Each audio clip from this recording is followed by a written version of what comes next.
Metal Jesus, I'm back again. Now, a while ago, I created a video called Atari 2600 Games That Don't Suck, and it was really popular, actually. A lot of people really enjoyed it. But, you know, honestly, for me, it was just an excuse to play through a bunch of games I grew up with as a kid. However, it is really nice to know when you're standing at, like, say, a garage sale, to know which games are worth it. I mean, is Asteroids on the Atari any good? Actually, it is. So I thought I would make another one of these videos to help people who are like me, and maybe you just want to know which ones are worth collecting. So here's another batch. Let's take a look.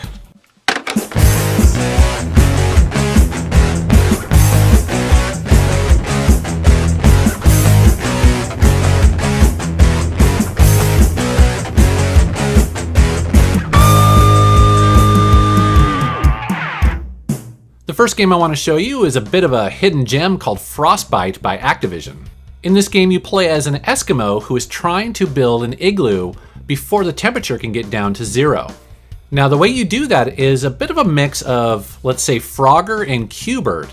Essentially, there is this river and there's ice floating down it.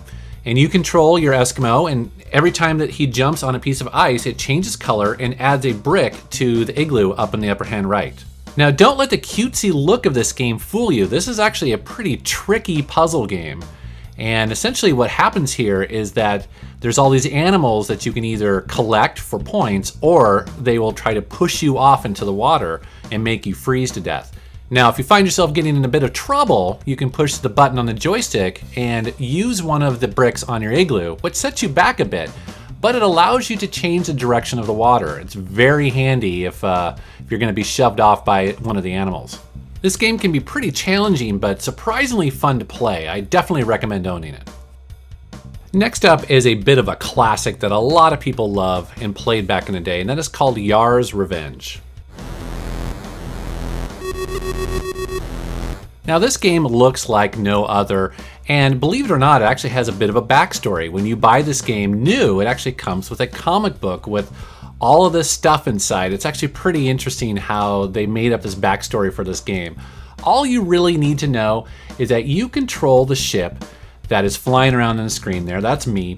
And you're trying to take out I guess it's like a boss over on the right-hand side that is protected by the shield. Now, what you want to do is chip away that shield so that the boss is exposed. And then at that point, you can summon this cannon that appears over on the left-hand side, and it sort of follows you.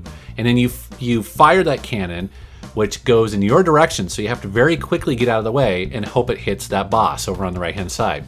In the center of the screen is a neutral zone, and so you're somewhat protected in there. Another interesting tactic about this game is that you can loop around by going to the top, and so that can be a very useful tactic in this game. So even though it looks kind of bizarre, and in many ways it is bizarre, there's no other game like it on the Atari that I'm aware of, but it's certainly a classic and very memorable. This next game is a definition of a hidden gem, and one that a lot of people love to have in their collection. It's called Turmoil. This is actually a really cool shooter for the Atari. Now, the layout of this game is actually kind of interesting. Essentially, your ship or your gun, whatever it is, can only really move up and down the center alley and blast away these aliens. And there's about 5 different aliens in this game, and each one of them with their own strategy. Now, what I mean by that is that some of them can only be destroyed from the front, or occasionally you'll see these arrows that, if allowed to travel across the screen, will turn into these tanks that are pretty tough. Now, the one time that you can go horizontal is when a prize appears. Now, a prize is worth a bunch of points, but the trick here is that you need to snag it really quickly, or it will actually turn into something that you need to avoid. It'll turn into this really fast-moving cannonball. Now, as this game goes on, it actually gets pretty crazy. The aliens get faster, gets very frantic, and even the layout will change. It'll go solid black on you, and you won't be able to see the different alleyways. So this is actually a really fun, fast-paced shooter. Probably one of the best on the Atari. I remember the first time I played Joust in the arcades as a kid, and I was kind of blown away by the physics. The way that the ostrich wings flapped and how it felt like you really were flying. And I was just kind of amazed that they were able to get fairly close to it on the Atari 2600. Now obviously this game is not as detailed or as beautiful as the arcade version, but it really feels like the core elements of the game are here.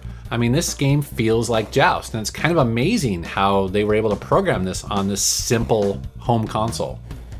Another element of this version that I actually like quite a bit is that I find it to be a little bit easier than the arcade version. So I don't struggle with this quite as much. I can actually get fairly far into the game, which is really neat.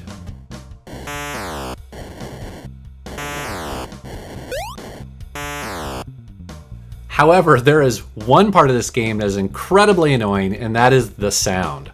If you can get past the sound, I think this is worth adding to your collection. Pengo is another arcade conversion for the Atari that is surprisingly fun to play.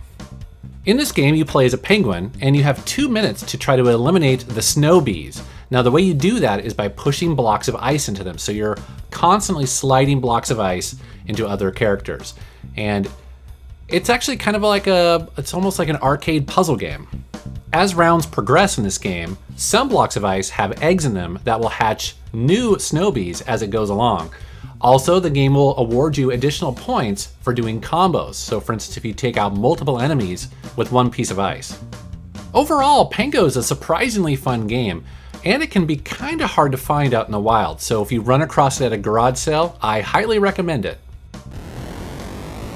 Ah yes, and Duro. If you had an Atari as a kid and you love racing games, Enduro was one of the best out there.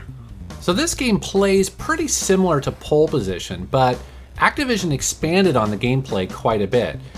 Essentially, you're supposed to try to pass a certain number of cars within a 24-hour period. And you travel through all sorts of different environments, including sunshine, and then it moves into fog, it'll go into night, and snow. It seems pretty simple today, and when you play it today, it can be maybe disappointing, but man, back in the day, it was awesome. One of the things I really liked about this game is that you can't really crash. Instead, if you hit another car, it just stops you. And all these cars that you just passed will keep right on going, and so you basically lose ground. Now, there are several times when I play this game, especially once you get past the first day and you have to pass more cars, that you will barely make it in this game. It's actually pretty white knuckled. It's definitely a lot of fun. Now, here's an unusual game that I'm going to include in this list, but not everybody's crazy about it, and that's because it's kind of weird, but it's called Private Eye by Activision. Many people have described this game as a driving adventure game. Now, what I mean by that is that you control this guy cruising around in this Model A car who is trying to collect these items and return them back to the place where they belong. And there's thieves that you'll see, but what makes this game really bizarre is that you control the car and you can essentially make it jump, and it bumps your guy out who can then reach higher levels and grab things. It's definitely a weird concept and it takes some getting used to, but actually the graphics are pretty good for the Atari, and it has a really interesting map on here. You actually have to pay attention to locations. As a matter of fact, the manual comes with a really useful map that you kind of need to look at to plan your adventure. Now, there are a lot of screens in this game, and most of them look very similar, so it's pretty easy to get lost, so you need to hold on to that map. And also, it appears that the game is kind of randomized, but I don't know, I like it. It's definitely got some charm. Galaxian was a pretty big arcade hit, and surprisingly the Atari 2600 version's pretty decent. This shooter takes the Space Invaders formula and mixes it up a bit. It's more colorful, obviously, but also I really like the fact that the aliens dive bomb towards you, which adds an element of, I don't know, stress to the whole game. Now, if you're into these kind of shooters, definitely check out Phoenix and also Demon Attack on the Atari. Those are fantastic as well. Now, here's a bit of an odd game, and I say that because it's actually based on a movie from the 60s called Fantastic Voyage. The premise of this game is that you are piloting a miniature sub that has been injected into an ill patient's bloodstream. Now, your goal here is to blast obstacles that are hurting that patient. In the bloodstream, there are the things you would expect, like blood clots and enzymes. Some of these you shoot to release their healing properties, and others you need to avoid. There is also this constant heart meter that tells you just exactly how healthy your patient is and if they're dying. This game is surprisingly well made for a movie licensed game, and pretty much a must own for any shooter fan on the Atari. Beanie Bopper is a game that I recently picked up at a garage sale, just kind of on a whim, and despite the really dumb name, this is actually kind of fun. So in this weird and kind of wacky game, you play this purple eyeball that cruises around and tries to stun and then pick up these Beanie Boppers. So essentially this is a shooter, although there is a bit of strategy involved in this game. For instance, if you just hold down the fire button, well, you'll shoot more rapidly, but you have to get so much closer because there's not that much range to it. But if you plan your shot, you can actually be way further back, therefore safer. Also, as the game progresses, man, the enemies get way tougher. They actually get way more aggressive, way faster. So, I don't know, this game's kind of fun. It's not mind-blowing, but yeah, it doesn't suck. So that's a quick look at some of the 2600 games that don't suck. Hopefully you found that useful. And I would love to know what you think. Post below, let me know some titles that maybe I need to be aware of and, be on the lookout for.